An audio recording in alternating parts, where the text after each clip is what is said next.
in Highmark Stadium here in Pittsburgh. Rhode Island FC and Pittsburgh Riverhounds getting you set for kick tonight. Charles Ahl and former Manchester United keeper Gary Bailey with you. It's time for tonight's starting 11s, brought to you by IC Light, brewed for victory. Let's start with Bob Lilly and the Pittsburgh Riverhounds. Two changes from the side that drew midweek at home to Miami. In comes Bertin Jacquesson, got 2 goals against Portland. They just haven't been able to get it going. Eastern champions they are, and they've also made 2 changes from their last outing, which was against Hartford. He gives the signal. And we're underway from Highmark Stadium on the banks of the Three Rivers in Pittsburgh. So glad you could be with us tonight. Charles Ahl and Gary Bailey with you. Pittsburgh in the black and yellow. Rhode Island in the white. Quick chance. Denied by Jackson Lee, so not afraid to take a shot on goal. That was Bertin Jacquesson, who scored a brace against Portland last weekend in Jägermeister Cup play. He didn't waste any time. We'll be 10-15 seconds into the game, and there wasn't a bad strike either on target, straight at Jackson Lee, but a decent connection there by Jacquesson. I'd love to get him going in league play. But it's hard against a good defense, and that's what Connor Smith said to us. One thing you can be certain of against Pittsburgh, especially at Highmark, is they will be super organized by that man there, Bob Lilly. You will not be given much space, so you're going to have to work really hard to get what you do get. Remember the run they finished last season on? Just 1 loss in the final 16 games. They had 9 wins, 6 draws, and 1 loss to close out the season last year. From distance, again, second time that Pittsburgh has tried to score from deep, and both times Jackson Lee has been up to the task. So maybe at 30, he might have another 5 or 6 good quality years left, and he's got the maturity. He might find himself back up at that level if he keeps on playing as well as he is. I didn't see a yellow card there for Dikwa, so it seems like he got away with that one. Comes to Walty, who has room. Plays it wide. Biasi to his right. Biasi whips it in. Gets over the header from Danny Griffin. Make that Charles Ahl is right at Jackson Lee's. It is not out of the realm of possibility that Rhode Island goes on a run and earns themselves a top 4 spot in the East. Oh, absolutely. Given the quality of players they have.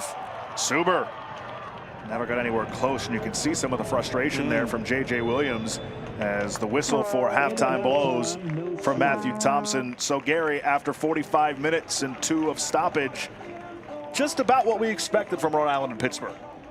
Probably tired of the draws at this point, and then for Rhode Island, they're also coming off of a couple of draws against Hartford. They're trying to move above the cut line in the Eastern Conference and can do so with 3 points tonight.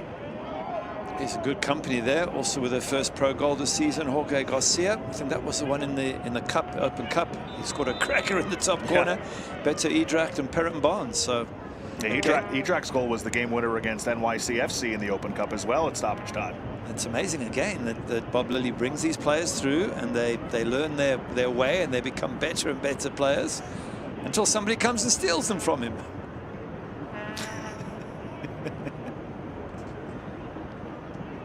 Bob Lilly, one of the best. Always enjoyed talking to him as well.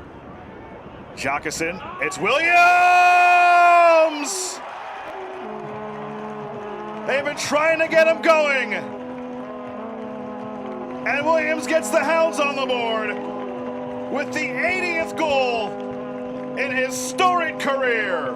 1-0 to the Hounds early in the second half. Delighted for him. We've been talking about him throughout the first half. He's got to come good. He needs service, but doesn't he strike this so well? He's got big guys all around in there making it difficult, but he hits us from what, 23, 24 yards out at the near post. Did he catch Jackson Lee out perhaps?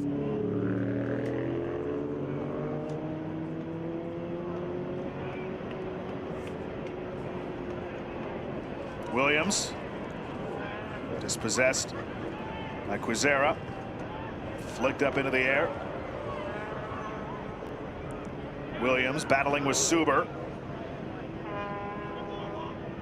And it's won by Pittsburgh. Oh, good feet. Idrak. And then the switch. Jacquesson around Baccarat. Bertin Jacquesson! Top shelf! 2-0. Riverhounds And Jacquesson finally has his first in league play in 2025. Quality stuff.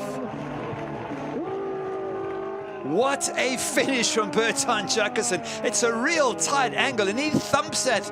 How he gets that into the net, I don't know, because the angle suggests he might want to try and cross it. Beats his man there, Vacter, but at that near post, Jackson Lee shouldn't really be beaten. However, the way... Rodriguez now back to his left. Kwizera working against Barnes. Kwizera sends it towards Dick. And Eric Dick turns it aside. It's out for a corner. He needs help from his assistant refs as to what they saw, but if they saw what we saw, then there should be no question whatsoever that JJ Williams parks a pitch, and he does. Well done, referee. Took his time, waited for advice from others, but I don't think there's any argument. The thing was, JJ Williams was sure it was his throw, but maybe it wasn't, so you can't go around and hit someone in case that isn't your throw. Unfortunately for Cano Smith and Rhode Island. Wide now. The header from Ahl just missed. And he managed to score from a similar position against Miami midweek, near post flick on. It's a lovely run. Does well to get on the end of that cross. This doesn't quite angle it in, but again, credit Pittsburgh. They're pushing forward at 2-0 up. They're not sitting on this lead now. Here are these changes we thought might come at some stage. Feels like a little bit too late for that now. Third place, New Mexico, have 25. It's a 7-point difference from top into second. Chance from distance for Griffin, handled by Jackson Lee. Take it a step further.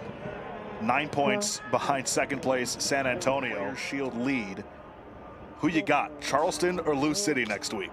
Well, if Lou City are at home, then I'll have to go for them on their home pitch. Oh, what a save. Jackson Lee making sure this stays 2-0. Danny Griffin score his 4th of the year. It was an excellent ball across. That's a fabulous save, isn't it? Yeah, and Lee with a better save. I mean, Jackson Lee is action with Vegas' injury, but you put Jackson Lee on any other team, for the most part, he's probably the starter. The turf is not greener tonight for him. Can't say the grass because they play on the turf.